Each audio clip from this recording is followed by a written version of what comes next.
So I'm back here like 4 minutes later and don't have anything to read from, and didn't put in a lot of intense thought in the intervening 3 or 4 minutes. But you could say that I've been trying to figure out the things that I'm about to say right now. Uh, Seriously, 4 or 5 years, I would say. I got a new idea though. What would happen if the school boards and the teachers were to meet the anger that is coming at them? Definitely in the United States public education system, these kinds of complaints are being raised by people have kids in elementary school, junior high, high school, all over the place. Um, and it's a sometimes very well considered arguments from extremely knowledgeable, intelligent, articulate people, and is sometimes pretty inarticulate rage. Um, I think that the articulate people are less angry because they can express themselves, but more angry because they actually know, they have a deeper understanding of what's happening. So this is coming at them currently in the United States. And if Canadians had any balls, it would be happening in Canada, at least in some school districts. People are too afraid. The people, imagine, the people who would,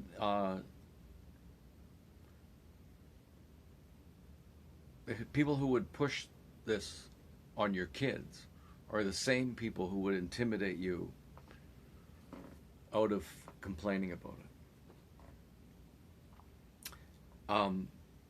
Hitler had great support amongst elementary school students. Teachers, I'm sorry. Elementary school teachers were Hitler's keenest fans. I've said earlier that woke ideology is a lot like Nazi ideology, and it is in all kinds of ways: censorious, propagandistic, um,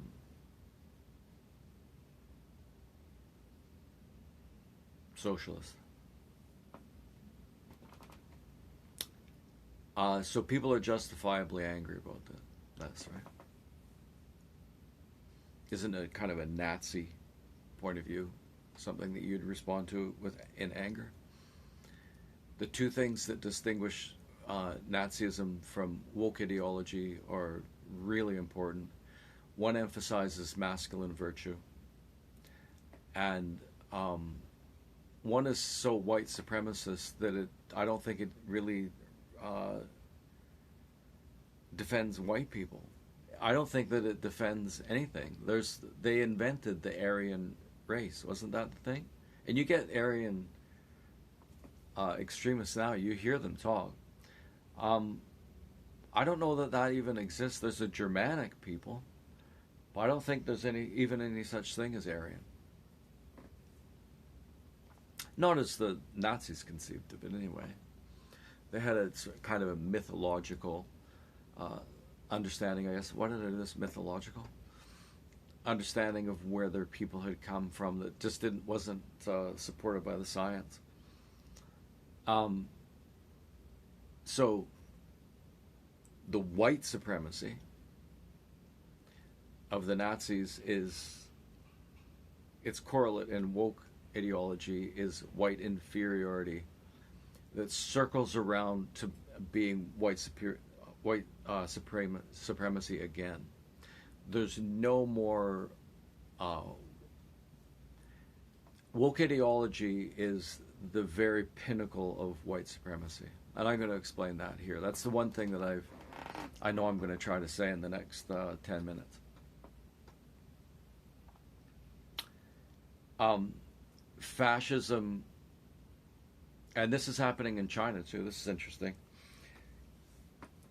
Nazism, fascism, and the Communist Party in China want men to grow up, as Spartans did, to be warriors. And if you want to create warriors, you have to put kids through a really brutal childhood. The Nazis advocated that. Maoists are getting back around to it in China. They're afraid that the men are becoming too effeminate. And if they become too effeminate, they won't be willing to engage in war. I think a lot of war now is like a video game. But anyway, that's what the Chinese government is doing. Is the same thing in a way, I guess, as Nazis. Although all they're doing is saying, yeah, the Chinese are saying, let's get the effeminate type stuff off the internet. Same, I think you can see the connection there, but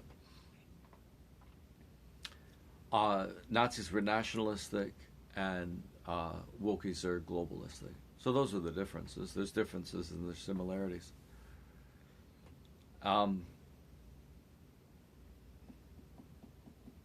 Okay, two things I wanted to say. One is about how woke ideology is the ultimate in white supremacy, and the other is the way that woke ideology manipulates the Christian values. Actually, they're related. So where should I start? Okay, the woke ideology is all about compassion, love, forgiveness, tolerance, etc. And the problem with those attitudes is it doesn't make people tough enough to face life.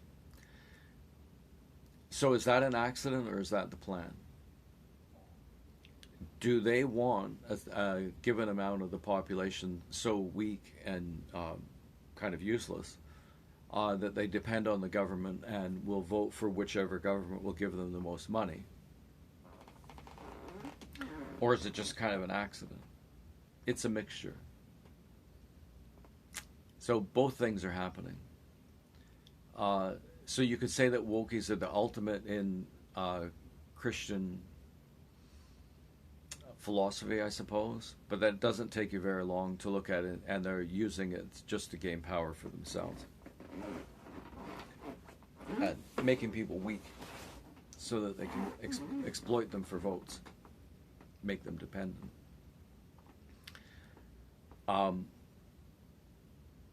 Okay, the white supremacy thing is even more sinister. Because as we saw in the model, that you can have a Christian self, you can have an instinctual self, and you can have a rational self that sort of